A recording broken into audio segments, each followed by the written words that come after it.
They laughed when I walked into that room wearing my old uniform from Walmart. They whispered when my mother introduced me as my daughter who never amounted to anything. They rolled their eyes when I said I worked for the government. But when that phone call came, when that voice on the other end said, "Colonel Morrison, the United Nations Security Council is requesting your immediate presence," when every face in that room went pale, that's when they realized who I really was.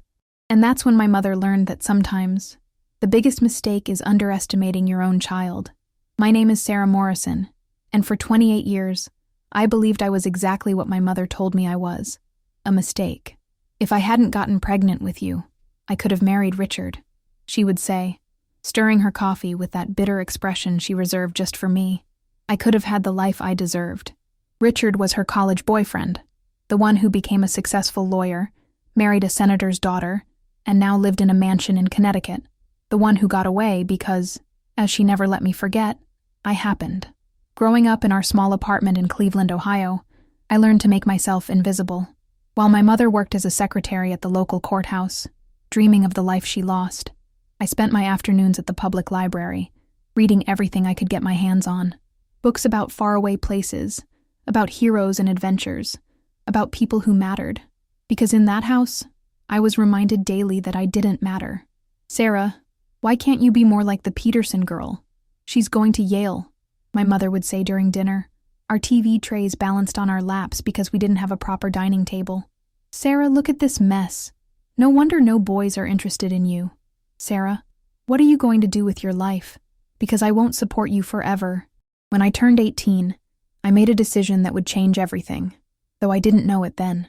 The day after graduation, while my classmates were planning for college parties, I walked into the Army recruitment office downtown. The sergeant looked me up and down, 5'6", skinny, wearing a discount store dress that was too big for me. "You sure about this, kid?" he asked. I thought about my mother's disappointed face, about the way she looked at me like I was a burden she could never quite shake off. "I'm sure," I said. When I told my mother, she didn't even look up from her soap opera. "Well," she said, "at least you'll be someone else's problem now." Those words carved themselves into my heart like a battle scar that would never quite heal. But what happened next would surprise everyone, including myself. Basic training at Fort Benning was hell, but it was a different kind of hell than home. Here, the punishment came with purpose. Here, when they broke you down, they built you back up stronger. I excelled in ways that surprised everyone, including myself. While other recruits struggled with the physical demands, I found that years of trying to stay invisible had made me observant, careful, strategic. I noticed things others missed. I could slip through an obstacle course like a shadow, memorize maps with photographic precision, and solve tactical problems that left my peers scratching their heads. "Morrison," Drill Sergeant Jackson called out one sweltering afternoon. "Step forward." My heart hammered as I moved to the front of the formation. Public attention usually meant punishment. "This recruit," he announced to the group, "just scored the highest marks we've seen on the intelligence assessment in 3 years. The other recruits looked at me with a mixture of surprise and respect. For the first time in my life, someone was pointing me out for something good. After basic training, I was approached by a quiet woman in civilian clothes. She had the kind of presence that made you stand straighter without her saying a word. "Private Morrison," she said, "we'd like to talk to you about some special opportunities." That conversation led to selection for an elite intelligence program I cannot name, in a location I cannot mention, for purposes that remain classified to this day.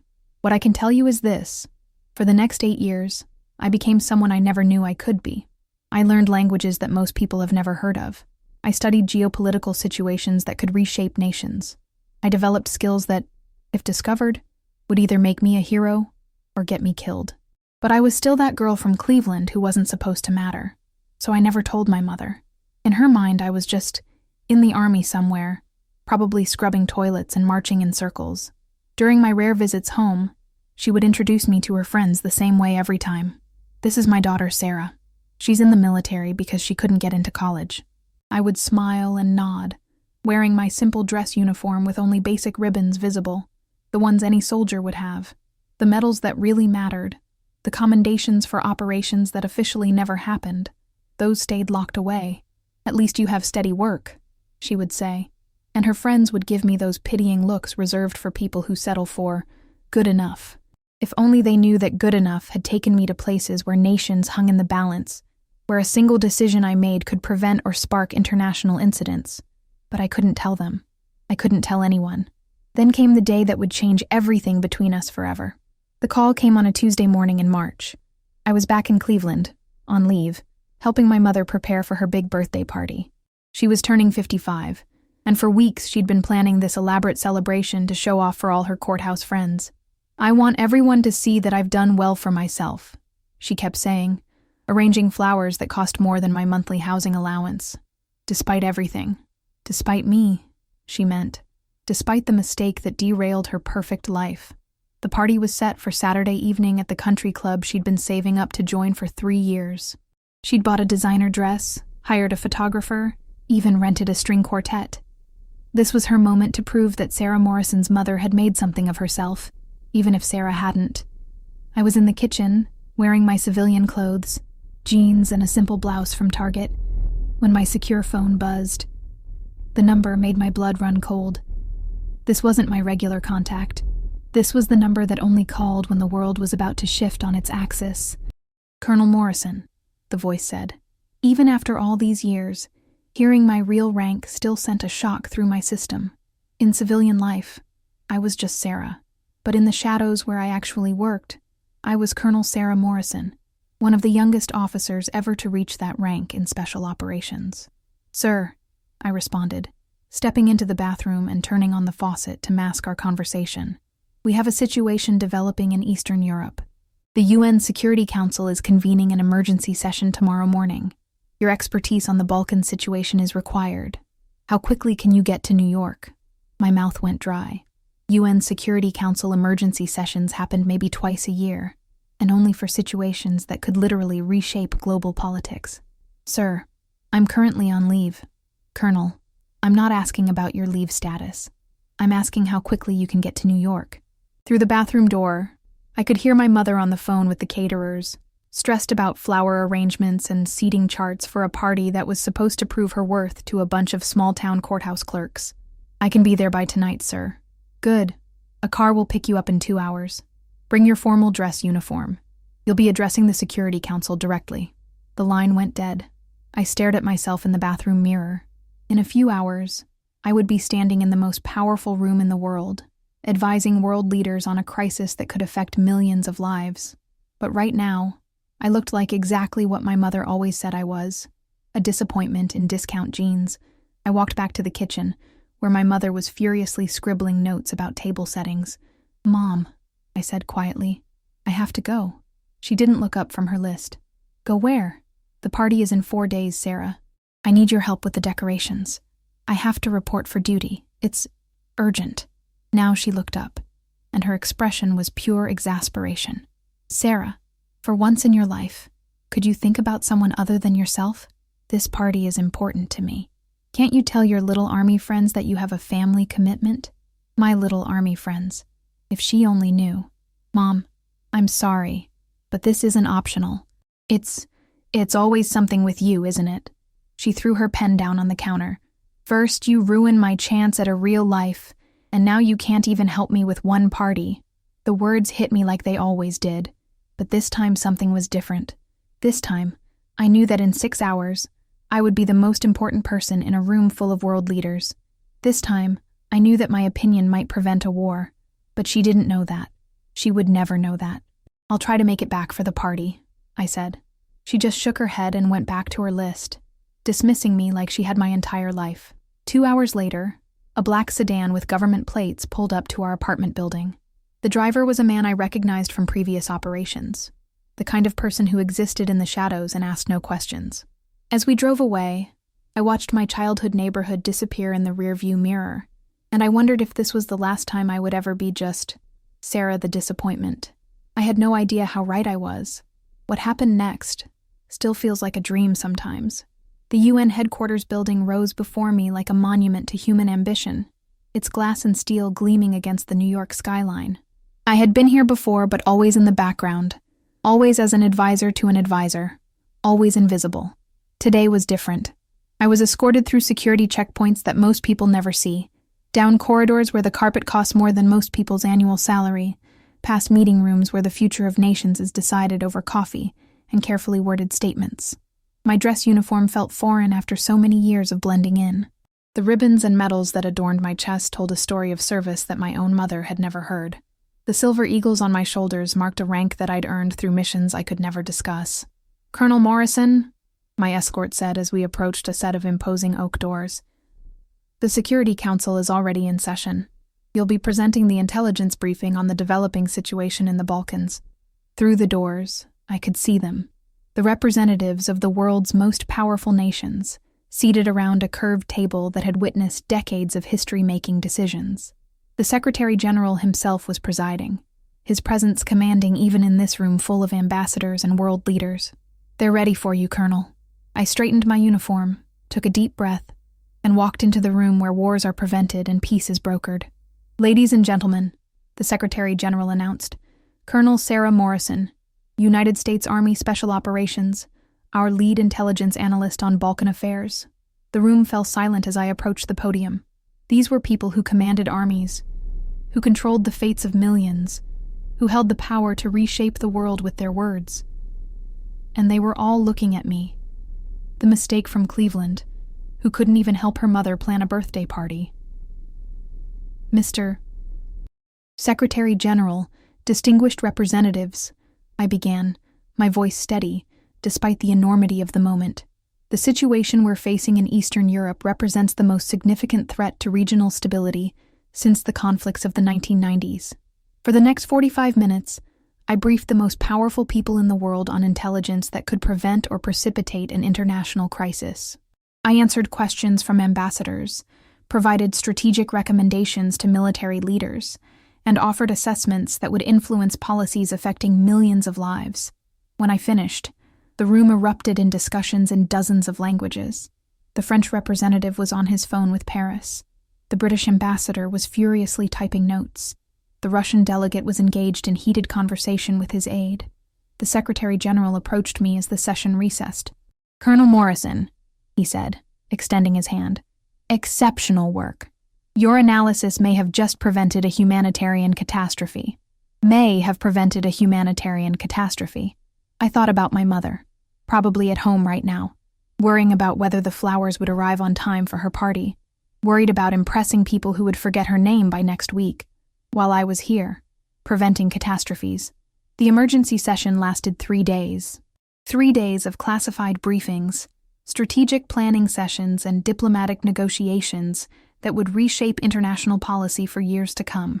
3 days of being Colonel Morrison, the expert whose opinion mattered to world leaders. But in the back of my mind, I kept thinking about my mother's party. Saturday evening was approaching, and I had promised to try to make it back. On Friday afternoon, as the Security Council reached its final resolution, I made a decision that would change everything between my mother and me forever. I was going to go to that party, but I wasn't going to hide anymore. The flight from New York to Cleveland gave me time to think about what I was about to do. For 8 years, I had allowed my mother to believe I was exactly what she said I was, a disappointment who had enlisted because she couldn't do anything else. I had let her introduce me as her daughter who never amounted to anything, but I was tired of being invisible, tired of being underestimated, tired of being called a mistake by the one person who should have loved me unconditionally. Saturday evening arrived with perfect weather. The country club was decorated with white roses and golden ribbons, just as my mother had dreamed. Her courthouse friends were all there, dressed in their finest clothes, ready to celebrate with the woman who had overcome so much adversity. I arrived at 7 o'clock, wearing my full dress uniform. The room went quiet as I walked through the doors. My mother was near the bar, laughing with a group of women I recognized from various courthouse visits over the years. When she saw me, her face went through a series of expressions: surprise, confusion, and then embarrassment. "Sarah," she said, forcing a smile as I approached, "you made it. Everyone, this is my daughter. She's in the army." "Actually," I said, my voice carrying clearly across the suddenly quiet room, "I'm Colonel Sarah Morrison, United States Army Special Operations." The silence deepened. Someone's champagne glass clinked against the bar. "I just returned from New York," I continued, "where I spent the last 3 days briefing the United Nations Security Council on a situation in Eastern Europe. My mother's face was pale now, her carefully applied makeup suddenly looking harsh under the country club's crystal chandeliers. "Sarah," she whispered, "what are you talking about?" Before I could answer, my secure phone rang. In the dead silence of the room, the sound was like a gunshot. I looked at the caller ID. It was the Secretary General himself. "Excuse me," I said to the room. "I need to take this call." "Colonel Morrison," the familiar voice said, loud enough in the silence that others could hear. "I wanted to personally thank you for your outstanding work this week. The resolution passed unanimously, and your intelligence assessment was instrumental in preventing what could have been a devastating conflict." The room was so quiet you could hear breathing. "Thank you, Mr. Secretary General," I replied, my eyes meeting my mother's shocked stare.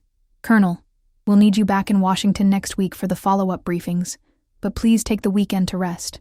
You've more than earned it." "Understood, sir. Thank you." I ended the call and slipped the phone back into my pocket. The room remained frozen, 40-some people staring at me like I had just materialized from another dimension. My mother's friend Margaret, the court clerk who had always pitied me for being just a soldier, was the first to speak. Did the United Nations just call you?" "Yes," I said simply. "And you're really a colonel?"